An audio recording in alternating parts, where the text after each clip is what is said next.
ಹೈದರಾಬಾದ್ನಲ್ಲಿ ನಿರಂತರ ವರುಣನ ಆರ್ಭಟ. ಅಪಾರ್ಟ್ಮೆಂಟ್ ಗೋಡೆ ಕುಸಿದು 7 ಮಂದಿ ಸಾವಿಗೀಡಾಗಿದ್ದಾರೆ. ತಗ್ಗು ಪ್ರದೇಶಗಳು ಜಲಾವೃತ ಆಗಿದೆ. ಜನಜೀವನ ಅಸ್ತವ್ಯಸ್ತ ಆಗಿದೆ. ವಿದ್ಯುತ್ ಕಂಬ, ಮರಗಳು ಧರೆಗೆ ಉರುಳಿದೆ. ಸಂಚಾರಕ್ಕೂ ಕೂಡ ತೊಂದರೆ ಆಗಿದೆ. ಬಾಚುಪಲ್ಲಿ ಪ್ರದೇಶದಲ್ಲಿ ಭಾರೀ ಮಳೆಯಿಂದಾಗಿ ನಿರ್ಮಾಣ ಹಂತದ ಅಪಾರ್ಟ್ಮೆಂಟ್ ತಡೆಗೋಡೆ ಕುಸಿದು 4 ವರ್ಷದ ಮಗು ಸೇರಿದಂತೆ 7 ಮಂದಿ ಮೃತಪಟ್ಟಿದ್ದಾರೆ ಅಂತ ಪೊಲೀಸರು ಈಗಾಗಲೇ ತಿಳಿಸಿದ್ದಾರೆ. ಮೃತರು ಒಡಿಶಾ ಮತ್ತು ಛತ್ತೀಸ್ಗಢಕ್ಕೆ ಸೇರಿದ ಕಾರ್ಮಿಕರಾಗಿದ್ದಾರೆ. ಅವಶೇಷಗಳ ಅಡಿಯಲ್ಲಿ ಸಿಲುಕಿದ್ದಂತಹ ಮೃತದೇಹಗಳನ್ನು ಹೊರತೆಗೆಯಲಾಗಿದೆ. ತೆಲಂಗಾಣ ನಗರ ಸೇರಿದಂತೆ ಎಲ್ಲಾ ಜಿಲ್ಲೆಗಳಲ್ಲೂ ಮಂಗಳವಾರ ಭಾರೀ ಮಳೆಯಾಗಿದೆ. ತಗ್ಗು ಪ್ರದೇಶಗಳು ಜಲಾವೃತಗೊಂಡಿದ್ದು ಜನಜೀವನ ಅಸ್ತವ್ಯಸ್ತಗೊಂಡಿದೆ. ಹಲವೆಡೆ ವಿದ್ಯುತ್ ಕಂಬಗಳು, ಮರಗಳು ಧರೆಗುರುಳಿರುವುದರಿಂದ ವಾಹನ ಸಂಚಾರಕ್ಕೂ ಕೂಡ ಸಾಕಷ್ಟು ತೊಂದರೆ ಉಂಟಾಗಿದೆ.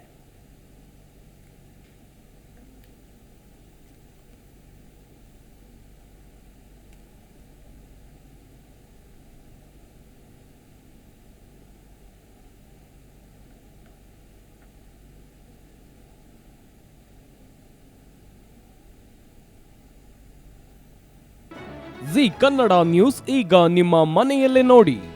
ಎಲ್ಲ ಕೇಬಲ್ಗಳಲ್ಲಿ ಈಗ ಲಭ್ಯ.